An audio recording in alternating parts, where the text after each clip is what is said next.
Welcome to your Tuesday edition of Strib Sports Daily Delivery, your favorite daily sports podcast on Star Tribune, StarTribune.com. I am Michael Rand, ready to rock and roll for day 2 of this podcast.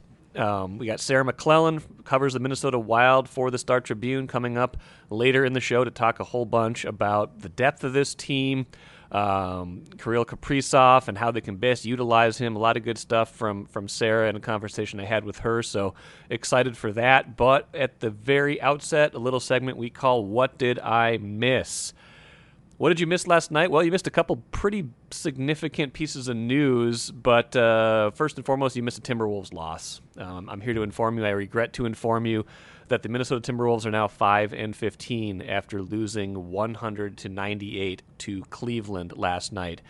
And more so than the what of all this, because we don't need to get into the granular details of a back-to-back game between two average to below average teams. The 198 game kind of was a microcosm of what has gone wrong this season, and first and foremost, it's been the offense that has been the problem this year, which is a surprise if you've watched the Wolves over the last few years and maybe thought you knew what you were getting this season.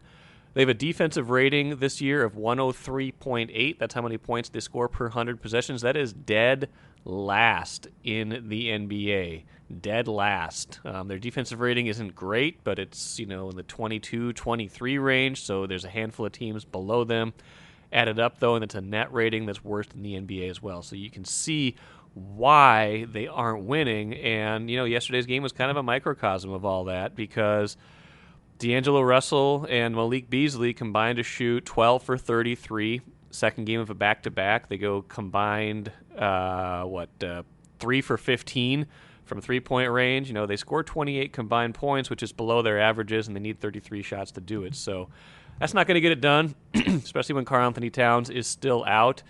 And it's a puzzle. Their offense doesn't seem to have a whole lot of flow to it. I know they want it to have flow. I know their style is less about calling specific plays, and it's more about giving players the freedom to move and cut. But there seems to be a lot of standing around out there, and there certainly was a Monday night's game, and they need to figure that out pretty quick, or 5-15 is going to turn into more than just a poor start. It's going to turn into another in a series of lost seasons for the Timberwolves. Other big piece of news was Major League Baseball and players have, I don't know if agreed is the right word, but spring training will be starting on time after the players rejected the owner's latest proposal. So basically, spring training is 2 weeks away. Players said, no deal. We don't want to start the season later. We don't want to play a 154-game schedule and get paid in full. We don't want to push the season back. We want to let's just go. Let's do it. Let's play. We don't trust you, essentially, is the messaging here. So, I guess the good news is if you're a fan, you don't, and you want to see baseball, there's not going to be disruption, right? This is the status quo. This was within what the players had bargained. They could say this is what we want. The owners really had zero leverage here. They were just trying to give the players, an offer that they might want to take in order to push the season back. The bigger picture takeaway from this is how much acrimony exists with the players and owners right now still. We're heading towards negotiations when December 1st the collective bargaining agreement expires in Major League Baseball. There's been all sorts of contentious negotiations, not just around COVID this year and last year, but extending back several years and maybe even decades. So if you are thinking about this in the context of the big picture, this does not generally bode well. This is another bit of acrimony between the sides, and while it's probably good news if you're a baseball fan at the very least and you want to see baseball at the outset of this season, that they have said this is what we're doing, we're going forward, there's going to be baseball starting in February, there's spring training, spring training games probably start about 10 days after that, then regular season right around the start of April, not pushing that all back a month. The bad news is this means, again, that these sides are not getting along, and you're going to see quite possibly some repercussions down the road when they go back to the bargaining table, for the rest of this season and into, that December 1st looming deadline. I'm Nyla Jean Myers, Senior Assistant Sports Editor at the Star Tribune. Thank you for listening to Strip Sports Daily Delivery. This work is made possible by our Star Tribune subscribers. For unlimited access to the articles mentioned in this podcast and our coverage of Minnesota sports from pros to preps, go to startribune.com/subscribe. Well, I am extremely excited right now to be joined by Sarah McLellan. Sarah covers the Wild for the Star Tribune. We're right in the middle of this 4-game series, as it amounts to, against Colorado. First two at XL Energy Center, next two out in Colorado. Sarah, thanks for joining me. How are you doing? I'm doing well. Thank you for having me on as one of your first guests. I feel very, very honored.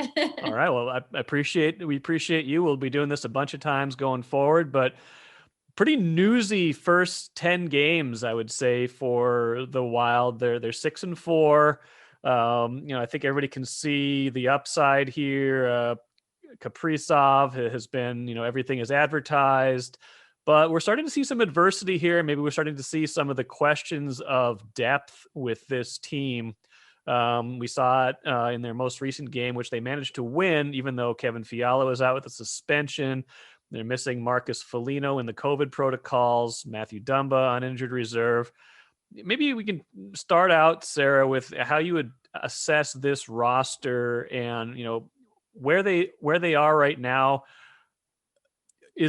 Are there depth issues going to become a problem, or do you think they can kind of withstand hits in certain areas and, kind of like they were able to pull together Sunday night?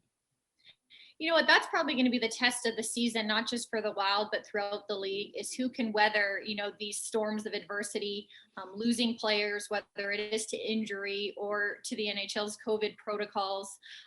That's might separate, the playoff bound teams from the teams that get left behind.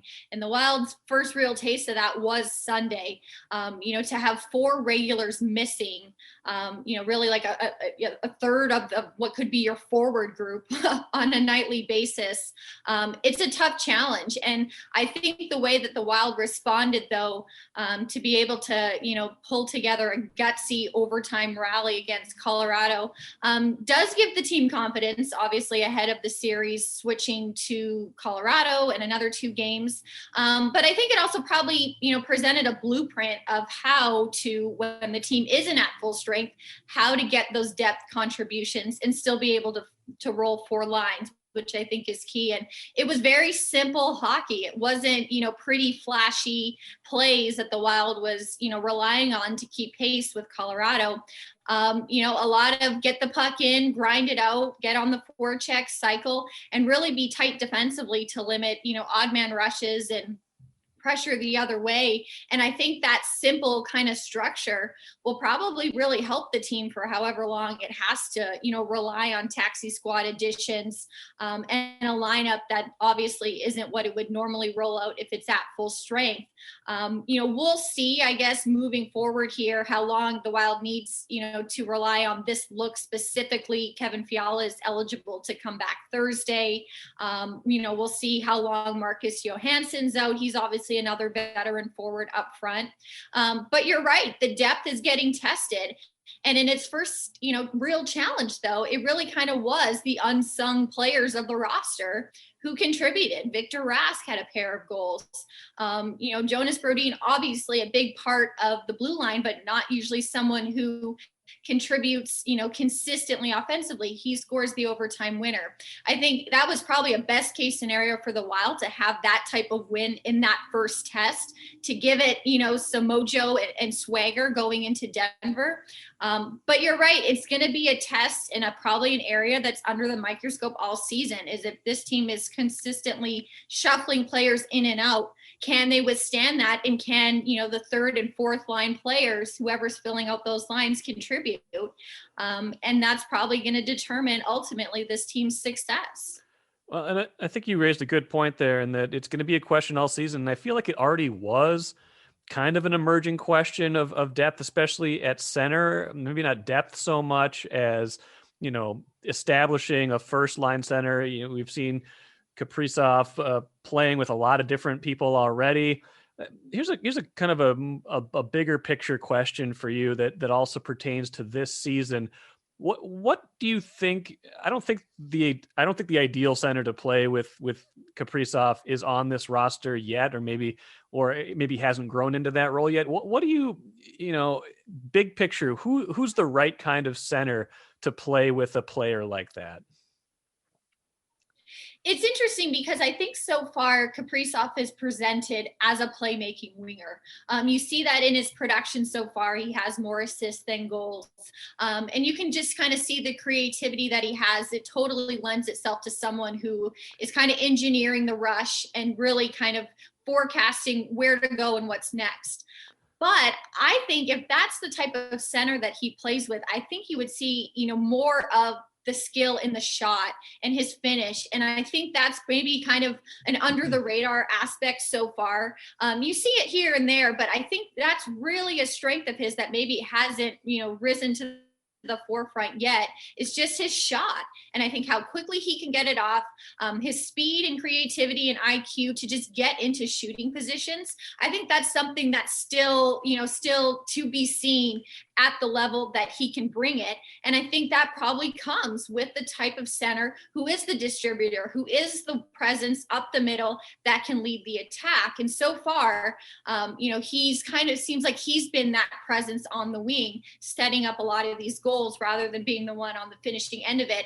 That'll probably always be his game. I think, he's a player who obviously wants the puck on his stick. I don't think that'll change. But I think having someone who can be that that driver up the middle who can distribute to him in positions where he can finish, I think that'll completely maximize his entire tool set and probably show another dimension that maybe we've just seen flashes of so far, of him being, this talented goal scorer, which obviously was his reputation in Russia. Obviously, he's done that internationally. I think that's probably the next step in evolution of his game in the NHL, is becoming that scorer and, playing with someone who can set him up. So can they go get one of those tomorrow? Is that possible? No, I'm kidding. But I think if there's a store where you can just go get one off the shelf. Yeah, where's the first line center store? I didn't see one of those. That must have been one of those things that was shut down by COVID. But in all seriousness, that will be the kind of, I don't know if it's the pressure on Bill Guerin, but he's shown a willingness to tinker and kind of try to maximize this roster. I wouldn't say this is an all-in season for the Wild. They're trying to figure stuff out and still kind of understand what they have. But if you are going to maximize Kaprizov and especially in this early going where you get a pretty good idea that he's a good player, it will be interesting to see if they try to make any adds along the way, especially as we get closer to the trading deadline and things of that nature. It's just an interesting season in general, though, because I've been more intrigued by this team. And maybe I posed this question to you on a video we did last week, but as you watch this team, aside from Kaprizov, is there anything that stands out to you as something you just flat out didn't expect, or that you're seeing from this team that has led to 6 wins in 10 games and a pretty nice start? I think it's really the step by, what we would have considered in past seasons, the supporting cast, the depth players, the secondary scorers. And at the front of that list is Jordan Greenway and Joel Eriksson Ek. These are 2 players who I think were, kind of approaching that make or break point of their career where they really kind of solidify what type of NHL player they are. Obviously, they're still in their 20s. They're still young in terms of their NHL career, but it was really kind of like show who you are. And I think they've come into this season so far and really established, obviously, that they can continue to kind of be, responsible defensively, and they can be relied on the PK. But the way that they've contributed offensively to become, the most consistent point getters so far for this team has been really impressive. I think Jordan Greenway specifically has really probably obviously been maybe the best surprise of the season for the Wild. He's at a point per game pace through 10 games. Obviously that's going to be tough to maintain, throughout the season, but in a shortened season where you have to get off to a fast start, you can't have lulls, you have to just kind of get right back at it. He's showing a consistency that obviously can breed success in this sprint to the finish line, but also, showing, I think, a maturity and an understanding of how he has to play to be effective in the NHL. And that's using his size.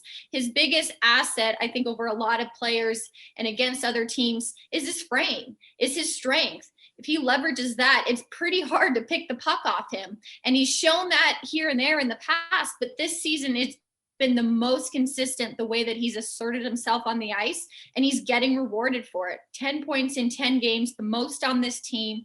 To me, that's been, I guess a development so far that, you might not have expected. You'd probably think Kevin Fiala, Zach Parise, even Kirill Kaprizov as being the offensive tone setters. Nuh-uh. It's been Jordan Greenway and Joel Eriksson-Ek so far. And for the franchise, for the future, when we're talking down the road, when Kaprizov is seasoned and maybe there is that number one center, if those are the flanks that are helping that along, it certainly looks like an optimistic future for the franchise. Speaking of the future, I need to get a Marco Rossi update from you. Some of the mystery disappeared, at least when the Wild announced the other day that he's been sent back to Austria. It's COVID-related complications. What do we know, and what's a realistic timetable for how this will play out? Well, the timeline is unclear, and I think that obviously speaks to the unknown of, this entire situation. But obviously rest is the priority right now for him. And, this was another young player, obviously, coming into the mix this season after being drafted, that I think there was a lot of intrigue to see how he would show, what he would look like if he got into some games. And all of that obviously has been put on hold now. He played obviously in the World Juniors in December in Edmonton in the bubble there for Austria, came here, you go through testing, and then, that kind of stopped the process for him. So it's rest for him. That's where he's at right now. Having said that, though, I know that the team and the confidence level of like what he can be as a player, that hasn't changed. Expectations remain the same for him and how he can project as a player. And there's a lot of confidence, I think, around him that he can still be that type of impact player. And he is a center. He is that, playmaker that potentially could be, a running mate to a Kirill Kaprizov. We'll have to see, obviously, when they get on the ice together. But I think he's still someone who's very intriguing in this organization. It's just going to take, a little while longer than maybe first anticipated to get that preview of what he can bring to this team.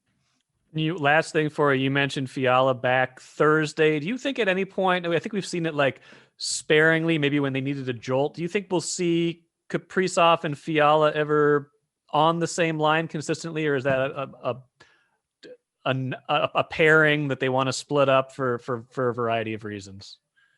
Yeah, I think it's maybe an option in the back pocket, like to potentially roll out maybe every now and then. I think right now they like them both at right wing, and it does kind of spread, give the team a little bit more balance rather than maybe loading up its most, skilled, dynamic players on one line. Having said that, they do get looks together on the power play. We've seen that before where they get on the ice together with Zach Parise. And obviously that, though, that unit is a work in progress. But, I think for right now, I think they like the kind of the balance and having them anchor two lines and being obviously, two lines that an opponent has to focus on instead of just one, just shut down this line. And then, a team probably feels confident, but it is an option though. I mean, we see it around the league when teams are looking for offense. I think of Edmonton, they're not afraid then to put Connor McDavid and Leon Draisaitl on the same line, even though ideally big picture, long-term,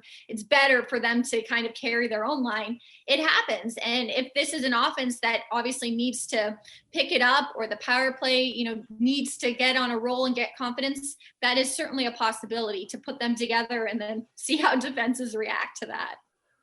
Sarah, great stuff. Enjoy Colorado, this 4-game playoff series, now 4-game regular season series. We're going to see a lot of this year. Teams are going to get sick of each other to a certain degree. I think we'll see some tensions as they play more and more. But it's an interesting season. It's kind of unlike any other. Follow Sarah's work, Star Tribune, StarTribune.com, Twitter, all those places. And Sarah, thanks again for joining the program today. Thanks for having me. Talk to you soon. Okay. Good stuff from Sarah there. I always enjoy talking to her, whether it's just around the office or, for videos that we've done on StarTribune.com and now for this podcast. Really good insights. Remember, she is out in Denver. She will be covering tonight's game. Give her a follow on Twitter at Sarah McLellan. Watch her here in this space quite a bit, and definitely read her in the Star Tribune and on StarTribune.com. Alexi, change his face. Be happy. Enjoy it. Now, you probably remember that. That's Ricky Rubio from about a decade ago talking to Alexi Shved, his old teammate, about changing his face, being happy on the court. And here's a funny backstory about that. I've been thinking about this podcast for a while, several months at least, as we've been kind of planning this out. And I thought, I want to do a segment called Change This Face, where it's basically maybe some good news or somebody who needs a shift, a change in positivity. And so, I was conceiving this and I was like, oh, I want to use that clip. It's so funny. And then, so this is like June, July that I'm thinking about all these things. And then Ricky Rubio gets traded here, which I had no idea was going to happen. Gets traded here in November. And now, the very first time I want to do this segment, I think the subject of this segment is none other than Ricky Rubio, because I think Ricky Rubio needs to change his face. I think, he's one of the players the Wolves are really counting on this season as a veteran, as a leader, as someone who's going to provide stability. I don't think he's in an ideal situation right now. I think that shows with his body language sometimes, with his output on the court. He's the kind of player that will play better with better players around him. Right now, he's running a lot with the second unit, and there's no disrespect to them because I think the second unit actually has been playing reasonably well and was the reason the Wolves almost won, at least last night. But, here's a stat line from last night: 19 minutes, 1 made field goal, 2 points, 5 rebounds, 4 assists. He was a +0, right? The team didn't outscore. Cleveland wasn't outscored when he was on the court. So it was a fine game. It was okay. But for the season, he's I get it too. He's an energy player. He's a guy that kind of thrives on motion, on emotion as well. And this is you're playing in a bunch of empty arenas for a team you started your career with. You got out of here, you experienced some playoff success, so I get it. But he's shooting 18% from 3-point range right now. He had become a better shooter. He knows it. He knows that something's not right. He knows that something's missing. He's said that. And I don't know if it's an attitude shift, but I really hope that for his own sake, at some point here in the near future, he is able to change his face and, in the same process, change his season around. Hit me with a hot one. So like I said on yesterday's show, we're going to solicit reader feedback in a lot of different formats on this show. One of those being, I'm going to ask you from time to time for your hot takes, but not like the ridiculous hot takes. I don't like those so much. I don't like the I need attention kind of hot takes that you don't necessarily even really believe. What I'm looking for here is more of the measured hot take. The temperature is still hot, but you've put some thought into it, and you're making an aggressive stand that is plausible at the very least. I got a few of those from you on Twitter, you the readers, you the listeners. So I'm going to run through some of those, and then my job is to kind of suss them out, decide, do I like that, do I not like that, here's why. So here's a few of those. At Fasolamat wants to say, this is the year for the Twins to go for it. Revenue be damned. The White Sox are still a year away from gelling.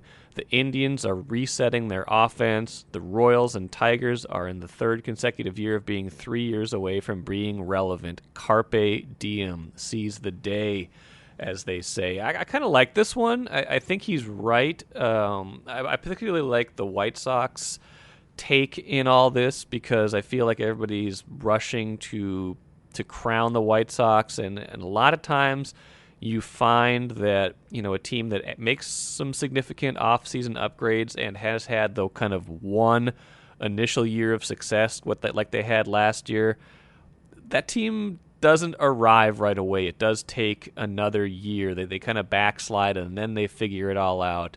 I don't know if the 2017 to 2018 Twins are a perfect example because the 2017 Twins maybe got a little bit of fortune to get to the playoffs. I think the White Sox last year were a better team, but the point is this division is there for the taking. The American League could be there for the taking with a lot of teams in flux trying to figure out what they're going to do for payroll. I think at least one more bold pitching move would put the Twins into the conversation for being among the true elite contenders and not just we're probably going to win 90 or 92 games, make the postseason, and hope for the best when the postseason starts. At Dose 17 says, no Timberwolves results should matter until Towns and D'Angelo Russell play something like 15 games in a row together. Making decisions based on how an incomplete roster performs would be a mistake. Maybe that's not even a hot take. That's just kind of logic. I think we're all waiting to see what D'Angelo Russell and a healthy Karl-Anthony Towns can do because we haven't seen it. We haven't gotten even an extended glimpse of it. They haven't played more than 2 games in a row together since D'Angelo Russell came here in a trade, and that's been almost a year now, almost a full calendar year since that happened. And obviously a lot of that was COVID interruption, but this is absolutely we got to wait and see. We still got to wait and see what happens. Are they going to be an efficient offense plus have enough defensive pieces out there to put lineups together that can win games, that can close out games? Because this is the vision, right? This is the vision they've had, and we still haven't been able to see where it's all going. And I think that's the most frustrating part of this season is that we still haven't gotten a chance to see where all of this is headed in the best case scenario. We've only really seen a lot of the worst case scenario at this point. Last one, Adam Rye 77. I believe it's Adam Wright. Why are the Wolves putrid and the Lynx awesome? Same owner, same market, seemingly same resources. Perhaps this is just clear and obvious proof that more women should be hired in high-level roles in the NBA. I like it. I think there are some key differences between the leagues. For the first and foremost being the WNBA only has 12 teams. The NBA has 30. I think it's harder to put together a really, really good roster in the NBA. I think if you had 12 NBA teams, every team would be really, really good. So I think you start out in the WNBA with a chance to put together a really good team because there's only so many roster spots you're going to be able to find good players. That said, not to take anything away from what the Lynx have done because they have built great teams consistently over the last 10 years, and it looks like they're doing it again with some key free agents and their 2 back-to-back rookies of the year, Nafisa Collier and Crystal Dangerfield. So, should Cheryl Reeve, if the Wolves ever turn this all over again and say, what we've got going here isn't working, we need a fresh start, we need a reset again, and I don't think they're there yet, so don't get me wrong. I think Cheryl Reeve would absolutely be a great candidate for head coach and or GM. I think she absolutely could do those jobs at the NBA level, and I think it would be really interesting to see how that played out because I think she would do a really good job in those roles. All right, let's end today's show with the cooler, hopefully making you feel smart and focused as you go about the rest of your day. A couple things struck me as I was doing some show prep and reading. One thing, I saw some Super Bowl odds for 2022, next year's game, already out. Vikings 30-1 odds, right smack in the middle of the pack. I think that's tied for 15th through 18th with 3 other teams. Other thing I saw was ESPN has a thing about how long until your favorite team wins the Super Bowl. For the Vikings fans, it's perpetually forever. the last time they went to the Super Bowl, I was 2 months old, and I'm 44 now. So you do the math, 1976. So, but in seriousness, they were asking, how long until your favorite team makes it? They're establishing the contenders, the teams that are maybe a year away. They're saying the Vikings are 2 years away, and I think that's maybe even generous, because I think a defensive reload and figuring out everything offensively might take longer than that. But just thinking about both those things, it made me realize one of two things. One, it's going to take some patience here, right? I think we've been kind of conditioned kind of in the last 5 or 6 years to think the Vikings could maybe make a run next year, because they're kind of always in that every other year making the playoffs mode. They were 11-5, should have won the playoff game in 2015. Then they, had the Teddy Bridgewater injury, and Sam Bradford comes in. They go 8-8 after starting 5-0, but then they go 13-3 the next year and get to the NFC title game, and you're like, okay. They add Kirk Cousins, and then it's 8-7-1. But then the next year, they're in the playoffs. They win a playoff game. Down last year because of the defense. But I feel like the defense is old enough now that they're not a true Super Bowl contender next year. I don't even know if there's a true Super Bowl contender 2 years from now. So the way you think about this team right now needs to be patience, and I think it's also another reason to think that if you are Rick Spielman, thinking about at least some major roster moves. And I'm not saying that's necessarily Kirk Cousins trade. I'm just saying some major roster moves. If you really think you are that far away from the Super Bowl, does it make sense to have a lot of your best veteran players still on the 2021 roster and going forward? That'll do it for today. Thanks again so much for listening. Remember, subscribe both to the Star Tribune at StarTribune/subscribe. Go to iTunes, Spotify, other places to download and write a review of this podcast, or you can get it every day, of course, on the Star Tribune website as well. I am Michael Rand. Thank you so much. We'll be back at it again Wednesday on Strib Sports Daily Delivery.